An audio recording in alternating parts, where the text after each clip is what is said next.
Hello，我是今天的第2位讲者。其实他们是有问，就我有想过要穿正式一点啦，但是他们一直跟我说你穿这样很棒，穿这样很棒。我就说哦，真的吗？我穿平常样子来就好了。然后所以我就真的穿了平常的样子来。然后确实像小梅老师提到的，因为我也从来没有想过我可以在就是台北这样跟大家分享一些事情，因为自己在家里的时候，当然通常我们会很常看到。哦天哪！我们会很常在家里看 TED 的那个 YouTube 频道，然后也没有去留意过为什么要一直强调18分钟、18分钟、18分钟。然后我会因为有机会来这边分享一些事情，所以我才去查了，才发现说哦，18分钟大概是一个平均值，一个就是人类啊。要听一件事情、理解一件事情，或者在诉说一件事情的时候，接收的人专注力的极限的平均值是18分钟。那我就觉得蛮有趣的，这样18分钟，因为一天有24小时嘛，你不可能就是你不可能每一个18分钟加起来的20小时都很专注，所以其实蛮有道理的。然后一方面，它可能也牵扯到人的生理，或者是很多激素的分泌的一些运作过程。然后这很有趣，因为作为表演艺术创作者，或是不管是音乐、戏剧、舞蹈等等，或现在说不分类，或者是甚至是视觉艺术，我们要如何就是让观众、让看的人、让接收的人，从第1分钟接受到最后1分钟，都能够很顺利的 follow 你在讲什么事情，是我们其中一种需要达到的专业，或者是说我们会去努力的事情。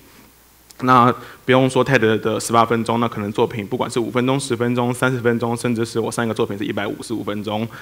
都要这么做到的话，那时间这个框架到底是什么？为什么我在跟你说一件有用的事情的时候，讲18分钟是最好的呢？因为它是专注力的极限。那难道如果事情真的太重要了，我就不能讲25分钟或什么吗之类的？但我只是一个提问而已，没有任何质疑的意思，只是它会刺激我思考。而且，譬如说，我们就会从这样子的框架去想到很多时间的框架。譬如说，我们就可以看到很多补习班会说，哦，3个月怎么样啊，1个月怎么样啊？这样做料理5分钟可以怎么样啊？或者是减肥多久可以怎么样啊？那甚至会听过一种我还蛮向往的名言的说法，就是我们一天有24小时嘛，所以一个人最佳的分配是睡觉8小时、工作8小时和生活8小时，但很难啦。然后以及我就会去想说，那一天中有这么多时间，然后我们一直每天这样度过，那这样的18分钟，这样的框架到底是什么？然后我在想这件事情的时候，我就觉得想要带观众，或者说跟观众一起经历一个就是什么事情都没有发生的一个空的30秒钟这样子，然后好，我们现在可以开始了。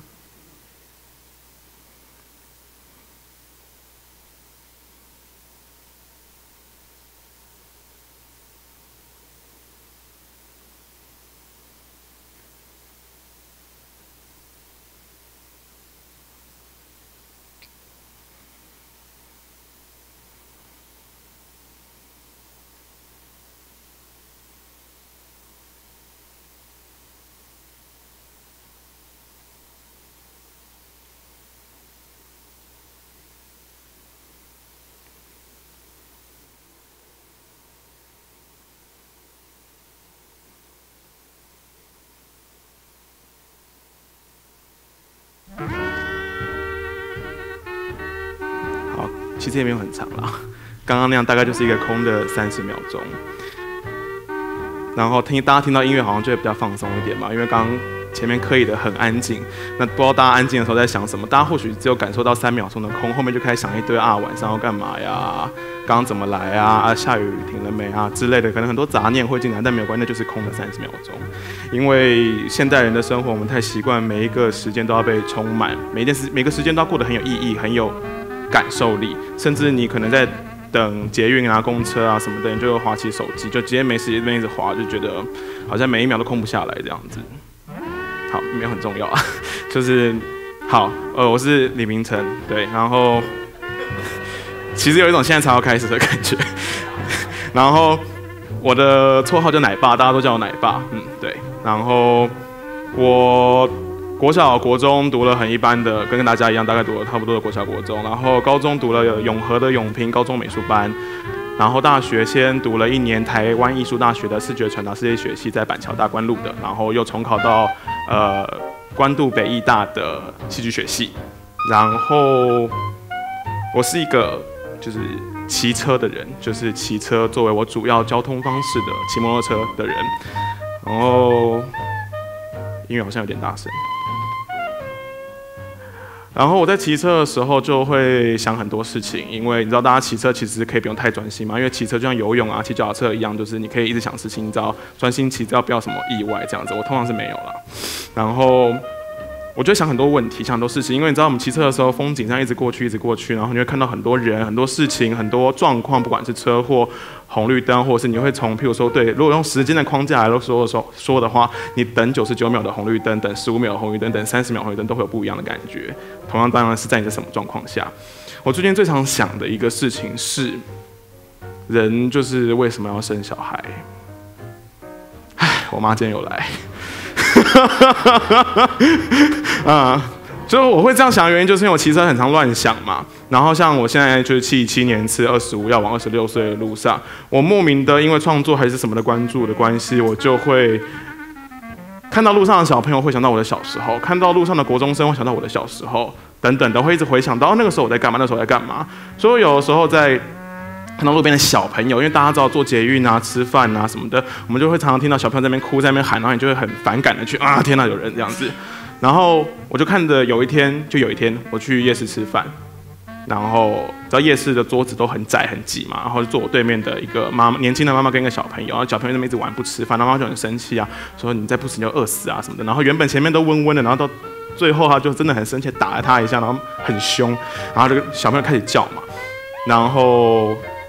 所有人又假装都没有听到这件事，才继续吃自己的饭，明明都有听到，然后觉得哇好可怜哦，为什么不想吃就不要吃嘛，干嘛这样子逼人家呢？然后那天回家，那是很久前的事情，可能我妈也不记得了。后来回家之后，我就问我妈，跟她讲这件事情，问她说小时候的时候你会对我这个样子吗？然后我妈就一副很忙的样子，那边说哦不会啊，干嘛？我说真的不会吗？可是我看很多人都这样子。她说啊就不会啊，干嘛这样子啊？我说你真的不会吗？她就说你这边问什么问很烦呢，就说不会嘛。我就说哦，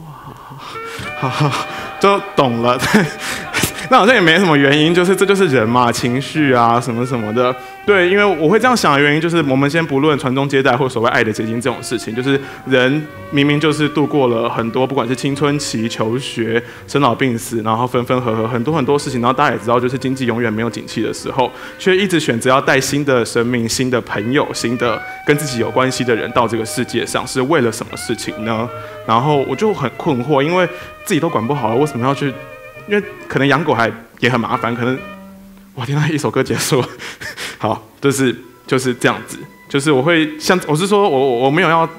突然打断的意思啊，就是我会很常去想这件事情，因为就是譬如说我刚刚说我看到小朋友就想到我的小时候，看到国中生、高中生就想到我的国高中生的时候，譬如说我高中的时候除了读美术班以外，还参加康复社，在这样子。视野，或者是说，我看待一件事情会转换眼光的这个动力上，我也很常去想其他问题。就像在骑车的时候，我最常想的其中几个问题，也像是，我眼前的这个地方可以是舞台上的一个舞台吗？就不是说现在这样的，我是说我们大家进剧场看戏的舞台。当然，譬如说，好，就这边好了。如果这边是一个舞台上的舞台，我指的是，哇天啊，这边是舞台上的一个舞台，我指的不是说现在已经是舞台，是我们在进剧场里面，你还看到我们搭到这么多柱子，这么多大图输出，这么多间接光源，然后对台的台配，或者可能换成其他英文字之类的，那这个空间感会让我联想到什么呢？譬如说，不知道，我们先跳过这个好了，就譬如说。意思是，如果我有这样的眼光，我会有这样的眼光，是因为我从小读美术班，然后康复社，然后后来进了艺术学院，受了设计或戏剧的训练，然后戏剧或戏剧的训练会一直教导你什么是美，什么是精准，什么是标准化的很多关于美的历程跟它如何经营跟操作。然后不管是人物的角色的形象的空间的，甚至是会告诉你人要讲什么话才叫做台词，而我们平常在讲的一些三字经，甚至是一些很口语没有办法被翻成英文的很多事情是没有办法当做台词的，因为它不美，它不什么。然后我就会想说，可是生活明明就不是这个样子，尤其我们可以看到，如果我们再拿另外一个创作媒介来比对的话。偶像剧，或者是民视，或者是三立的那一种8点档，或者是甚至 MV， 甚至国片，甚至好莱坞电影，那他们在反映的或者里面呈现的事情，跟我们生活到底有多少的关系？那它是生活的反应吗？它真实吗？那我不管是这些东西，还是我受到的戏剧训练或者美学的训练，我就会开始去看生活中的东西，说为什么这样子的东西没有办法呈现在舞台上？甚至人一定要怎么样讲话呢？所以像人一定要怎么样讲话，人一定要长什么样子才是看起来内心很有矛盾的人，像是哈姆雷特，或是内心很怎么样的人，像是米蒂亚，因为他那个算了，好复杂之类的。那难道路边拾荒的阿伯不能是一个角色吗？难道楼下的警卫不能是一个角色吗？难道 Seven 的店员不能是一个角色吗？我们生活中日常看到这么多人，不能是一个角色吗？那我就会看着那个人去想说，如果他是一个角色，他会做什么样的事情？像我刚刚就也会想说，哦，那主持人，因为我第一次看到那个男的主持人，然后说，哦，他看起来其实好像也蛮适合演个喜剧还是什么的，因为弄个领结很可爱这样子。然后如果人看起来特别严肃，演喜剧会特别有趣。那我看着董事长啊，看着很多台的工作人员啊，甚至有时候我会就是很跳开看着我妈妈跟我自己说，哦，如果是我是一个角色，我会什么样的角色这样子。像这样视野这样跳来跳去的时候呢，就会让我有很多思考跟。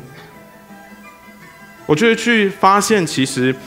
可以作为素材，甚至是生活很多细节，并不只有我们以为的那样，以及戏剧其实能够呈现的真实，远比很多我们受到的美学训练，或是告诉你说怎么样做才是对的，怎么样是标准，怎么样做才是好的多很多。然后大家不知道有没有感觉到，就是从刚刚放了一个爵士乐到现在。变成了国乐，那大家对于我在台上说的这些内容和这些空间感和时间感有什么样子的改变和联想？如果我们要像我刚提的问题，如果这边放了个国乐，大家对这个空间联想是什么？那这边放了爵士乐，大家对这个空间的联想是什么？包括我在上面讲话，我的声音、我的形象、我的音质代表的形象会是什么？就像主持人可能会说我像文青或愤青这样子。那我们现在就来试试看，如果我改变一下我们听到的东西，然后这空间感会让人家有什么样子的联想？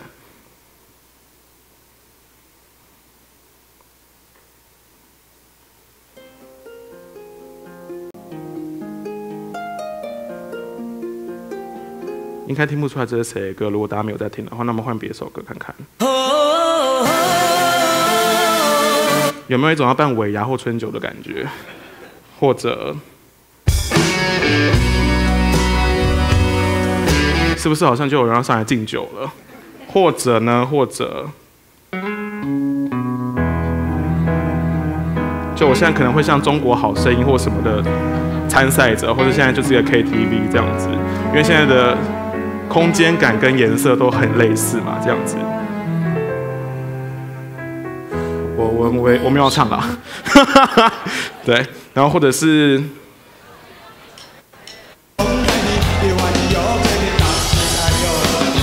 好，或很像演唱会嘛，对不对？那你就觉得，其实这边也可以很像演唱会这种地方。那或者如果我就音乐换得这么频繁，就可以有这么多想象的话，那如果要回来这边是一个颁奖典礼会场，我应该要放什么样的音乐呢？其实，那我们现在欢迎下一位演讲者，不知道他到场了没？好了，开玩笑的。好，对，类似像这样子，就是音乐的转换之间。就我为什么会有这些想象呢？也是因为，譬如说我平常走在路上的时候，我会听空间的声音是什么。然后，譬如说，我们走在西门町，可能最大的印象其实是韩国的舞曲。那走在万华，最大的声音是什么？甚至捷运上的声音是什么？自助餐的声音可能是新闻，或者是Zara、Uniqlo 的声音又是什么？可能会是什么？欢迎光临，敬请开心试穿什么的，算了，没有很重要。然后会有这么多让我有这样子看世界的方式，完全其实没有什么为什么，就像其实我刚在后面第一次听小梅老师的演讲，就是很多事情是没有为什么，就好像小时候就很想这么做。我记得我小时候在学画画的时候，有个老师跟我们说过，就是人从小其实就都是会画画、跳舞、唱歌，做很多其实的事情。可是我们因为受教育、受很多社会化的训练、驯化的过程，慢慢的觉得哦，我不会画画了，我不会什么了，我不会什么了，我不会什么了。那其实它不是可惜，而是我们好像被逼迫放弃的一种原始的感官的能力，或者是什么，然后去做其他事情。那这个原始的感官的能力或什么的，就让我在不管是台医大的设计训练，或者是北医大的戏剧训练上学到。那当我用这些我被训练开启的感官再去看世界的时候，会看到很多平常人看不见的东西。然后不知道大家有没有留意到，现在又安静了，就没有音乐。那这大概是今天，如果我刚刚空白了一个30秒，那18分钟有36个30秒，现在大概是倒数第3或第4个30秒。那最后呢，想要在这个歌里面大概为我的这个18分钟做一个最后的结尾。就像大家刚刚前面看到的，就是关于我的作品的一些剪辑，然后会看到说，哦，这个戏好像很好笑，或者是好像很多垃圾什么，就像大家不管有没有看过我的作品，或者有没有看过最近很多人在写李明成怎样啊，迪欧怎样什么的。那为什么这个戏好像充满了很多垃圾跟很多不知道是什么东西？那回归到我刚刚讲的，不管是康复社、戏剧系、美学，跟我看生活的方式，就像，我刚刚上台前其实蛮紧张，或者说我今天10点到这边，我没有我迟到的整个早上我都非常紧张，因为我不知道为什么，可能一直顾忌着奖金还是什么的，然后，哎呦，这很难免啦，然后我终于就是到2点多了，然后要上台前一刻，然后我就开始在想转换感官，说如果我在这个地方，我要是怎么样的人，我才不紧张呢？然后就在想，如果我要是董事长，我才不紧张吗？我要是我妈，我才不紧张吗？还是什么的？然后因为我坐在那边，然后我的前面就是2位主持人，然后就在这个会议要开始之前，然后他们就非常利落和有自信的站上去，想说哇，因为主持人是一个要掌控全场的人，所以他们当然不会紧张。那我想想我是主持人好了，然后我就突然没有那么紧张了，以及我会去想说是什么事情让我那么紧张？是好像很悠闲，但其实贝斯声很重的音乐吗？还是因为泰德前面播了一个看起来很激励人心的片头？但是因为激励人心，其实有时候是因为你什么感官被打开了，那可能在我因为很紧张，很多感官被打开的情况下，所以我就会更紧张。那我就去分析跟去看，说是什么事情造就了什么样子的感官在我身上。那当我跳出来这样看的时候，它就很多时候会变成我的素材。就譬如说，当我去认真看那些垃圾，去认真看那些阿伯，去认真看一些警卫或什么时候，我会在他们身上看到真的角色、真的情绪流动、真的人与人之间的交往。甚至有的时候，我就会去想说，我走在路上。如果我是外国人，我看台湾是什么感觉呢？我看不懂这些字，听不懂大家在讲什么，那我就听到一种台湾的声音的感觉，空间的感觉。啊，天啊，太闪了，声音、空间的感觉。那我甚至有的时候会想，如果我是一只狗走在路上，然后看着人在做的事情，那会是什么样子的状态？那我就会看见人类到底什么样子的东西。其实我觉得蛮有趣的，因为刚刚小苗是有提到壁虎这件事情，然后我就觉得，像我在看到人是什么样子的事情的时候，它很有趣。譬如说，我昨天在彩排的时候，才突然想到说，如果我是一只狗在这个现场，那看到很多人坐在这边好像都不动，然后又有一个人在那边呱呱，到底在干嘛呢？这样的状态到底是什么？然后当我去想它是什么时候，才会去看到，譬如说整个人聚集的本质、空间的本质或声音的本质。提到声音的本质，我们差不多要结尾了。然后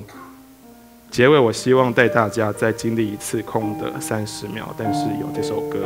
这首歌是顾尔德演奏的，没有很重要，听就对了。